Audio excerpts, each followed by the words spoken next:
बेटी बचाओ बेटी पढ़ाओ महज जुमला था। बेटी बचाओ भाजपा के मिनिस्टर से बचाओ, भाजपा के एमपी से बचाओ, भाजपा में जो रेपिस्ट बैठे हुए उनसे बेटियों को बचाओ। आप रेपिस्ट कह रहे हैं? मैं एक महिला होने के नाते अपनी बहनों के लिए आई हूँ यहाँ पर, महिला की आवाज को मजबूत करने के लिए आई हूँ, महिला के इंसाफ के लिए आवाज उठाने के लिए आई। बांटा जा रहा है, अब देखिए ये महिलाओं को भी बांट दिया गया है और जो ब्रिजभूषण है उनको भी समर्थन दूसरे समुदाय का मिल रहा है। तो इस तरह बांट दे रही है ये सरकार। और जो लगातार हम देख रहे थे देश में बलात्कार हो रहे थे और बलात्कारियों के लिए जुलूस निकाला जा रहा था, तिरंगा यात्राएं निकाली जा रही थी, तब हम चुप थे। इसलिए आज ये बहनें भी यहाँ पर पहलवान बहनें बैठी हुई हैं। क्योंकि होता क्या है, जब एक पर जुल्म हो रहा होता है, सरकारी अत्याचार हो रहा होता है, अन्याय हो रहा होता है तो हम तमाशा देखते हैं। मैं देशवासियों से यही बोलना चाह रही हूँ, तमाशा देखना बंद कीजिए। अगर तमाशा देखना बंद नहीं करेंगे तो कल यहाँ पर हम भी रहेंगे, हमारा भी नंबर आएगा। जवान पहलवान जो भी आवाज उठाता है सबके बारे में तो वो ऐसे ही बोलते हैं। किसान आंदोलन में जब किसान बैठे हुए थे तो क्या बोला जा रहा था, आपको तो पता ही होगा ना। किसान तो चले गए, ये खालिस्तानी है, ये तो झूठे किसान है जी, ये तो टुकड़े टुकड़े गैंग वाले हैं जी। तो ये सरकार झूठी है, निकम्मी है, देश को सिर्फ बरगलाती है। इस तरह का जब भी कोई इंसाफ की बात करता है, ईमानदारी की बात, इंसाफ की गुहार लगाता है तो झूठा प्रोपेगेंडा करती है अपने पूरे सरकारी तंत्र के द्वारा। आदाब, मैं रजा अंसारी। देश में कई सारे मुद्दे हैं और सबसे बड़ा मुद्दा ये है कि जो गोल्ड जीत कर लाते हैं वो सड़कों पर प्रदर्शन कर रहे हैं। प्रधानमंत्री नरेंद्र मोदी या गृह मंत्री अमित शाह की तरफ से कोई ट्वीट नहीं। हालांकि बहुत खुशी की बात है, ये सिर्फ दल की बात नहीं है रजा भाई, ये दल से ऊपर की बात है। कांग्रेस आएगी तो देश बचेगा, ठीक है, ये दल से ऊपर की बात है। और अभी मैं जंतर मंतर पर कोई दल के नाते नहीं आई हूँ, मैं एक महिला होने के नाते अपनी बहनों के लिए आई हूँ यहाँ पर, महिला की आवाज को मजबूत करने के लिए आई हूँ, महिला के इंसाफ के लिए आवाज उठाने के लिए आई हूँ। तो महिला को तो इंसाफ तभी दिलाएंगे ना जब सरकार परिवर्तन होगा, नहीं तो सारे दिन चिल्लाते रहेंगे, वो कान में रूल डालकर। मैं बिल्कुल सही बात है, आपकी बातों से मैं सहमत हूँ। तो उस पर तो हम काम कर रहे हैं, जितना हो सका है हमने काम किया है, पूरी कांग्रेस पार्टी लगी हुई है। लेकिन मैं ये बोलना चाहती हूँ कि पार्टी से ज्यादा ये इलेक्शन जीतना देश की जनता के लिए जरूरी है, क्योंकि हम जान रहे हैं देश की जनता को लगातार कैसे ठगा जा रहा है, धर्म के नाम पर, संप्रदाय के नाम पर बांटा जा रहा है। अब देखिए ये महिलाओं को भी बांट दिया गया है और जो ब्रिजभूषण है उनको भी समर्थन दूसरे समुदाय का मिल रहा है। तो इस तरह बांट दे रही है ये सरकार। और जो लगातार हम देख रहे थे देश में बलात्कार हो रहे थे और बलात्कारियों के लिए जुलूस निकाला जा रहा था, तिरंगा यात्राएं निकाली जा रही थी, तब हम चुप थे। इसलिए आज ये बहनें भी यहाँ पर पहलवान बहनें बैठी हुई हैं। क्योंकि होता क्या है, जब एक पर जुल्म हो रहा होता है, सरकारी अत्याचार हो रहा होता है, अन्याय हो रहा होता है तो हम तमाशा देखते हैं। मैं देशवासियों से यही बोलना चाह रही हूँ, तमाशा देखना बंद कीजिए। अगर तमाशा देखना बंद नहीं करेंगे तो कल यहाँ पर हम भी रहेंगे, हमारा भी नंबर आएगा। इसलिए हमारा नंबर ना आए, इसलिए तमाशा देखना बंद कीजिए और बेटियों के इंसाफ के लिए आवाज उठाइए।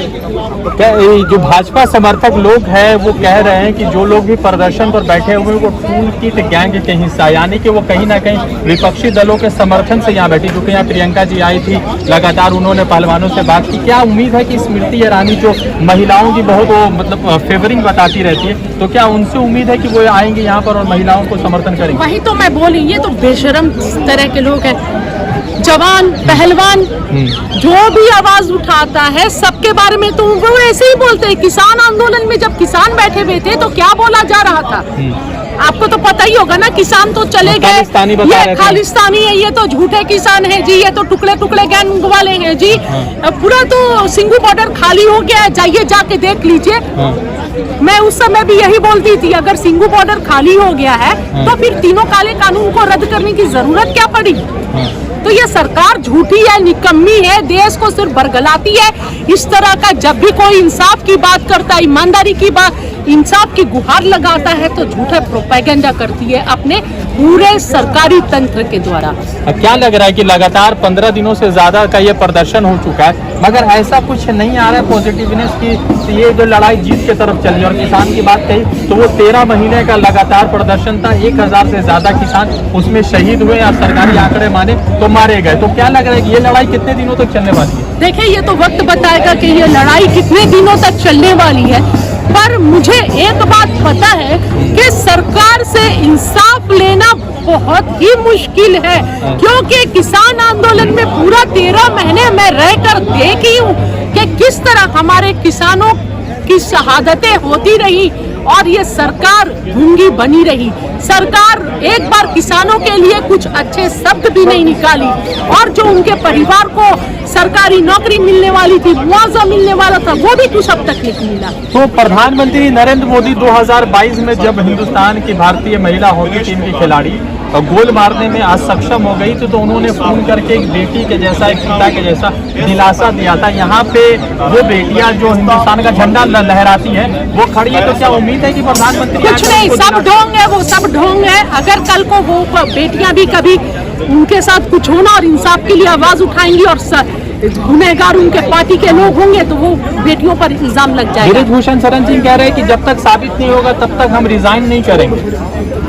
अरे सत्ता में तो आप ही बैठे हैं ना, सत्ता में तो आप ही लोग बैठे हैं, जांच कौन करवाएगा? आप ही लोग करवाएंगे ना, तो जांच करवाइए ना। क्यों नहीं जांच हो रहा है? और आप पर जब केस हुआ है तो सबसे पहले तो बर्खास्त होइए। मतलब आपको सत्ता से इतना लोभ है, कुर्सी से इतना प्यार है कि आप कुर्सी पर बने रहेंगे। अगर आप इंसाफ, अगर आप बेकसूर है तो रिजाइन मारिए।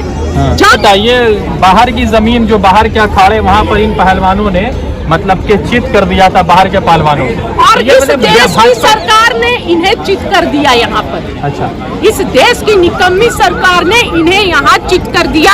यानी इनका असली कथनी और करनी में फर्क है। बेटी पढ़ाओ बेटी बचाओ, बेटी पढ़ाओ महज जुमला था। बेटी बचाओ भाजपा के मिनिस्टर से बचाओ, भाजपा के एमपी से बचाओ, भाजपा में जो रेपिस्ट बैठे हुए उनसे बेटियों को बचाओ। आप रेपिस्ट कह रहे हैं, आपके ऊपर केस हो जाएगा? मैं होने दीजिए, होने दीजिए। हो जाएगा, डरता फिर कौन फिर आप है? कहेंगे मुसलमान है तो मेरे ऊपर जुल्म हो रहा है। डरता कौन है? जिन्होंने किया है, हाँ। स्वामी चिन्मयानंद, हाँ। ऐसे लाइन लगे हुए हैं, हाँ। ऐसे लाइन है नामों का। करने दीजिए ना। ये सरकार जुल्म छोड़ के और क्या कर सकती है? हाँ। इनसे उम्मीद क्या है? महिलाओं को उम्मीद क्या है? इंसाफ। जो व्यक्ति अपनी पत्नी को सम्मान न दे सका, वो देश की महिलाओं को क्या सम्मान लड़ाई देगा? जीती जाएगी या ऐसी उठ जाएगा यह अखाड़ा? देखिए, ये तो समय बताएगा, ये तो समय बताएगा। किसान आंदोलन भी चल रहा था तो ऐसे ही पूछा जा रहा था, लेकिन समय बताया, समय सब बातों का जवाब। चलिए, द इंडियन खबर, सच आपके सामने।